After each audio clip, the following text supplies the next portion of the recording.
حضرت لوط علیہ الصلاۃ والسلام حضرت ابراہیم علیہ الصلاۃ والسلام کے بھتیجے ہیں اور ابتدائی طور پر انہی پر ایمان لائے تھے۔ نمرودیوں کے ظلم و ستم اور ان کے بائیکاٹ کرنے کی وجہ سے جب حضرت ابراہیم علیہ الصلاۃ والسلام نے اپنے اس علاقے سے ہجرت کی تو 3 ہی بندے تھے۔ ایک ابراہیم علیہ الصلاۃ والسلام کی بیوی تھیں حضرت سارہ، اور دوسرے ان کے بھتیجے تھے حضرت لوط۔ اس وقت تک حضرت لوط علیہ الصلاۃ والسلام کو نبوت اور رسالت سے سرفراز نہیں فرمایا گیا تھا۔ تیسرے حضرت ابراہیم علیہ الصلاۃ والسلام تھے۔ تو انہوں نے ہجرت کی، تو دوران ہجرت ہی، دوران سفر ہی اللہ تبارک و تعالی نے حضرت لوط علیہ الصلاۃ والسلام کو نبوت و رسالت سے سرفراز فرمایا، اور ان کو حکم ہوا کہ آپ فلاں علاقے میں، یعنی سدوم اور عامورہ کی بستیاں جو کہ اردن کے اطراف میں تھیں، جہاں آج کل بحیرہ مردار کے نام سے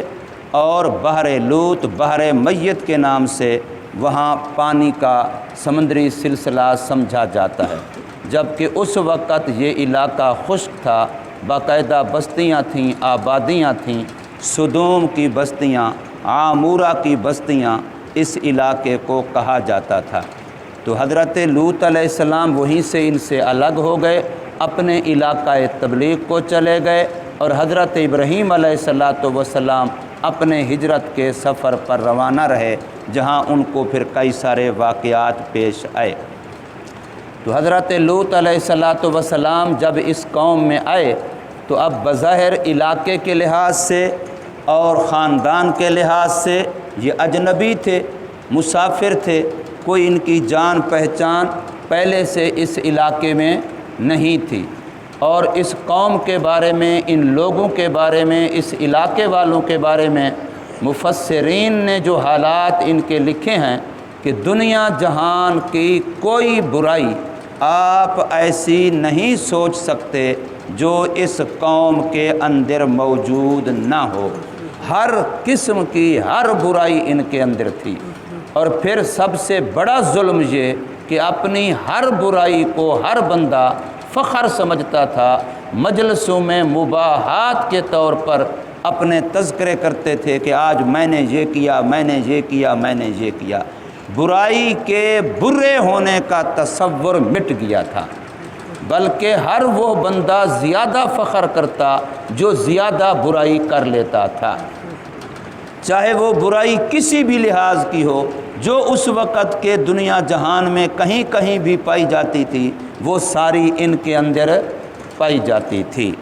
تو حضرت لوط علیہ الصلاۃ والسلام نے ان کو بڑی لجاجت سے، بڑے پیار سے، بڑے خلوص سے، بڑی محبت سے، بے لوث ہو کر کے سمجھایا کہ دیکھو میری کوئی دنیوی غرض نہیں ہے، کوئی مجھے لالچ نہیں ہے، کوئی مجھے طمع نہیں ہے، تم سے مجھے کچھ نہیں چاہیے، نہ نوٹ چاہیے نہ ووٹ چاہیے، مجھے تم سے کچھ نہیں، صرف یہ ہے کہ تم اپنے اللہ سے صلح کر لو، تم اپنے اللہ کے مطیع بن جاؤ، اللہ کے فرما بردار بن جاؤ، نفس پرستی چھوڑ دو، خدا پرستی اختیار کر لو، من چاہی چھوڑ دو، رب چاہی اختیار کر لو۔ بس یہی میری دعوت ہے، یہی میری درخواست ہے، میں تمہارے پاس اللہ کا بھیجا ہوا ہوں، میں رسول ہوں اور میں امین ہوں، اپنی طرف سے میری کوئی بات نہیں ہے، جو ادھر سے مجھے دیا جاتا ہے وہی میں آپ کو پہنچاتا ہوں، میرے اس پیغام میں کوئی بات میری طرف سے نہیں، اس لیے امین کہا گیا ہے۔ اور میری درخواست، میری دعوت یہی ہے کہ تم تقوی والی زندگی اختیار کر لو، اللہ سے ڈر جاؤ، خدا خوفی اختیار کر لو، تقوی والی زندگی اختیار کر لو اور میری اطاعت کر لو، اس لیے کہ ہر نبی کی زندگی وہ تقوی والی زندگی ہوتی ہے۔ جو بندہ اس کی کاپی کر لیتا ہے، اس کی نقالی کر لیتا ہے، اس کو آئیڈیل بنا لیتا ہے، اسی کو نمونہ بنا کے اس کے مطابق اپنی زندگیاں ڈھالتا ہے، تو پھر وہ بھی تقوی والا بن جاتا ہے۔ تو حضرت لوط علیہ السلام نے بڑی محبت سے، لجاجت سے سمجھایا، اور پھر ان کی وہ برائیاں جو ان کے اندر پائی جاتی تھیں ان کا تذکرہ کیا، ان کے بارے میں سمجھایا، لیکن اس قوم نے نہ مانا۔ اور اس کا تذکرہ آگے اسی رقوع میں بھی اشارتاً آ رہا ہے، اور کئی جگہوں پر قرآن مجید میں چونکہ ان کے حالات و واقعات کو بیان کیا گیا، خصوصاً 20ویں پارے میں ذرا تفصیل کے ساتھ بیان کیا گیا کہ جب یہ سمجھاتے رہے لیکن قوم الٹا اثر لیتی گئی، الٹا بگڑتی گئی، حتیٰ کہ انہوں نے آخری الٹیمیٹم دیا حضرت لوط علیہ السلام کو کہ دیکھو اب